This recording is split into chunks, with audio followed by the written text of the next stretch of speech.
Hi everyone, here we've got LENOVO Tab E7 and let me share with you how to block a number on this device.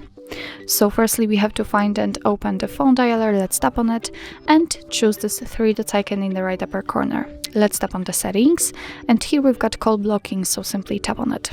As you can see here we've got our blacklist, and in order to add the number to it, just tap on add a number, and here we can manually enter the number we want to block, so simply do it and tap on block.